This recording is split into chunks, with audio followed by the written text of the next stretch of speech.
Today we will discuss IELTS task 1, that is writing task 1, in which you have to write a report on the given information, and the information can have any one of these forms.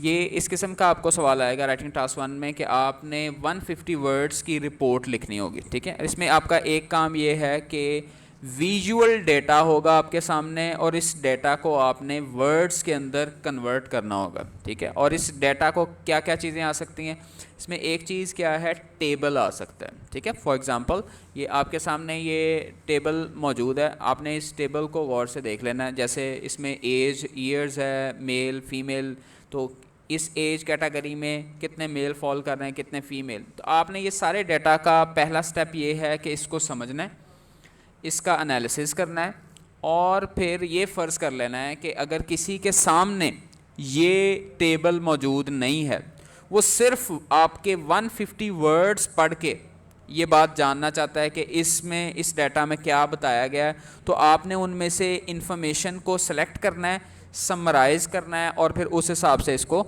बताने की कोशिश करनी है, ठीक है। तो एक तो ये तरीक़ाकार आ सकता है कि आपको टेबल दिखाया जाएगा और आपने उसमें दी गई इन्फॉर्मेशन को वर्ड्स में कन्वर्ट करना होगा। दूसरा है बार चार्ट, ठीक है। इसी तरह से इसमें भी उसी तरह इन्फॉर्मेशन है, लेकिन उसको रिप्रेजेंट कैसे किया गया है कि विजुअल डेटा जो है वो बार चार्ट की शक्ल में। ये बार्स बने हुए हैं यूके के अंदर जो स्लीपिंग है, जापान के अंदर स्टडिंग है और जर्मनी के अंदर रिलैक्सिंग है। कितने लोग किस हवाले से ये एक्स एक्सिस पे वाई एक्सिस पे कैसे इन्फॉर्मेशन दी गई है, तो आपने इन्फॉर्मेशन को समझना है और उस बारे में आपने बताना है, ठीक है। इस तरह से आप ये ट्रेंडिंग ग्राफ देख सकते हैं, पाई ग्राफ देख सकते हैं, ठीक है। तो आपने ये याद रखना है कि ये जो फर्स्ट 4 कैटेगरीज़ हैं ये मोस्ट इम्पॉर्टेंट हैं और अक्सर जो तकरीबन आप कह लें 90% आइट्स राइटिंग टास्क 1 में आपको ग्राफ दिया जाता है, ठीक है। वो ग्राफ चाहे टेबल की शक्ल में हो, चाहे बार चार्ट की शक्ल में हो, लाइन ग्राफ की शक्ल में हो या पाई चार्ट की शक्ल में हो, ठीक है।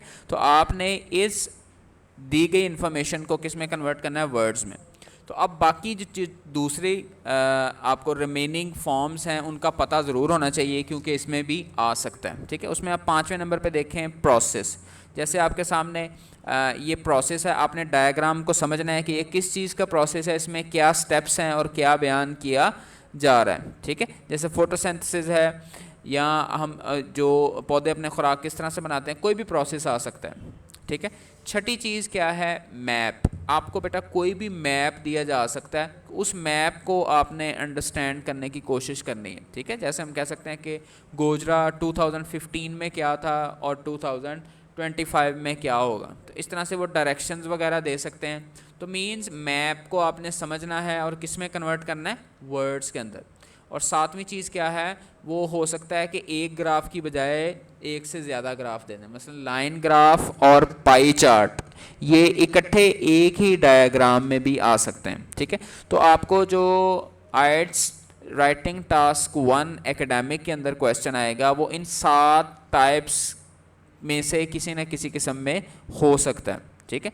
तो अब आप इसके लिए आपके सामने एक डायग्राम वो होनी चाहिए और आप इस डायग्राम को पहले समझने की कोशिश करेंगे और फिर उसके बाद उसके डेटा का एनालिसिस करके आप लोग ये बताने की कोशिश करेंगे कि असल में इसमें दिए गए डेटा को हम लोग कैसे रिप्रेजेंट कर सकते हैं, ठीक है।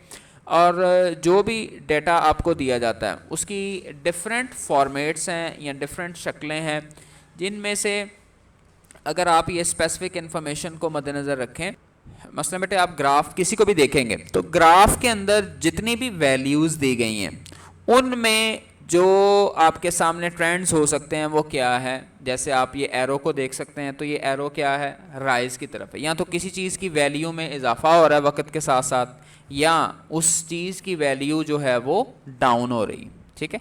इस तरह से हो सकता है किसी चीज़ की वैल्यू जो है वो कांस्टेंट रहे।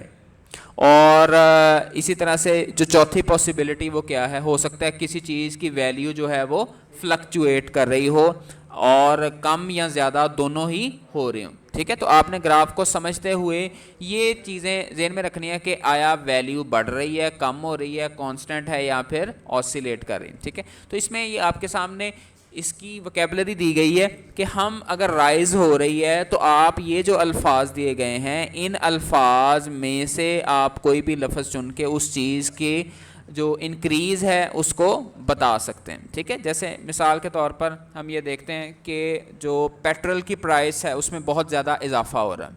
ठीक है, अब अगर हमने ये बताना है बहुत ज़्यादा इजाफा हो रहा है तो इसको दो तरीके हो सकते हैं कि अगर हमने वर्ब यूज़ करना है, हम कहेंगे पेट्रोल प्राइसेस जो है राइजेज अप टू 300 पर लीटर।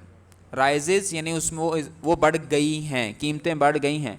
या दूसरा क्या कह सकते हैं, there is a rise in the price of petrol, तो उनकी कीमतों में इजाफा है। यानी बात वही है, आप वर्ब भी यूज़ कर सकते हैं और इसी तरह आप उसके लिए नाउन भी यूज़ कर सकते हैं। तो इसमें बेटे जो लफ्ज़ आपको अच्छा लगे, अच्छी वोकैबुलरी का, मसलन ये राइज तो कॉमन लफ्ज़ है, मसलन आप ये कह सकते हैं there is boom in petrol prices.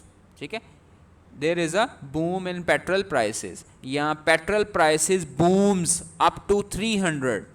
तो आप इंक्रीज़ की बजाय क्या लफ्ज़ इस्तेमाल कर सकते हैं, बूम कर सकते हैं, पीक कर सकते हैं या गोज़ अप, जो आपको अच्छा लगे। तो ये सारे ठीक हैं, तो चाहे वर्ब का इस्तेमाल कर लें चाहे आप नाउन का इस्तेमाल कर लें। दूसरी बेटे क्या हो सकती है, कोई भी वैल्यू है बेटे वो हो सकता है वो कम हो रही हो, डाउन जा रही हो, तो डाउन जाने के लिए आप ये अल्फाज इस्तेमाल कर सकते हैं, डिक्रीज़ का लफ्ज़, रिड्यूस का लफ्ज़। लेकिन इनमें जो अनकॉमन लफ्ज़ है वो क्या है, डिप। तो अगर हम कहेंगे पैसे की वैल्यू जो है डॉलर के मुकाबले में वो क्या हो रही है, कम हो रही है, तो इस कम को कहने के लिए मैं क्या कह सकता हूँ, the price of value, the value of rupee dips. ठीक है, वो नीचे चली गई, यहाँ there is a dip in the price of rupee. तो दोनों तरह से बेटे आप इसको कह सकते हैं। इनमें जो लफ्ज़ आपको अच्छा लगे किसी चीज़ के डाउन जाने के लिए आप उसको उस हिसाब से देख सकते हैं। ठीक है, तीसरी चीज़ है, अगर कोई चीज़ स्टेडी रहती है, सेम रहती है, तो आप कह सकते हैं रिमेन स्टेबल कह दें या रिमेन स्टेडी कह दें, maintain at the same level. ठीक है, तो आप वो कह सकते हैं कि ये उसकी वैल्यू सेम है। चौथी चीज़ जो है ये बहुत इंपॉर्टेंट है कि बाज़ औक़ात हो सकता है कि उसकी कीमतें जो हैं वो एक जैसी ना रहें, कभी कमी कभी ज़्यादा। तो अगर कोई चीज़ इस तरह से, जैसे ये पहाड़ की शक्ल में ये बताया गया फ्लक्चुएट करती है, तो आप कह सकते हैं कि पेट्रोल प्राइसेस फ्लक्चुएट्स।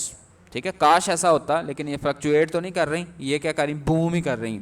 तो खैर, तो अब there is a fluctuation in electricity in summer season. तो गर्मियों के अंदर फ्लक्चुएशन आप देखते हैं करंट के अंदर, तो ऑसिलेट्स भी कह सकते हैं इसको, या वॉलाटाइल भी कह सकते हैं। ठीक है, जो चीज़ वॉलाटाइल हो। तो आपने बेटे ये याद रखना है कि जो भी वैल्यू दी जाएगी, सिंपल सी बात क्या हुई, चार चीज़ें ही पॉसिबल हैं। ठीक है, या तो वो क्या हो रही है, ऑसिलेट कर रही है, कम ज़्यादा दोनों हो रहे हैं, या क्या कर रही है, अपनी जगह पर बरकरार रह रही है, या वो इंक्रीज़ कर रही है, और या फिर वो डिक्रीज़ कर रही है। ठीक है, अब अगली अहम चीज़ क्या है, सवाल ये पैदा होता है कि अगर कोई चीज़ इंक्रीज़ तो कर रही है लेकिन कितनी की इंक्रीज़ कर रही है, ये ज़्यादा इम्पॉर्टेंट है। ठीक है, मसलन मैंने ये कह दिया कि कीमतों में इजाफा हो गया।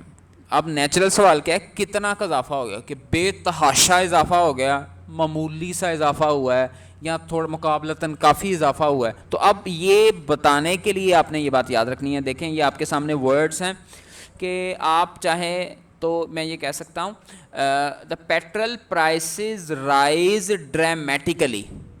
अगर बहुत ज़्यादा, ये स्ट्रॉन्ग का लफ्ज़ है ना, ये जितना लफ्ज़ ऊपर है ये क्या है, अगर बहुत ज़्यादा इजाफा, मसलन 150 से 315 पे अगर पेट्रोल चला गया है, तो मैं क्या कहूँगा कि there a the petrol prices rises dramatically, बहुत ज़्यादा इजाफा हो गया, या there is a dramatic boom in the prices of petrol. तो ये भी हम कह सकते हैं। समझ लग रही है ना, अगर तो बहुत ज़्यादा चेंज है ये, तो आप ये लफ्ज़ यूज़ करें। अगर थोड़ी सी कम है, शार्पली या शार्प चेंज।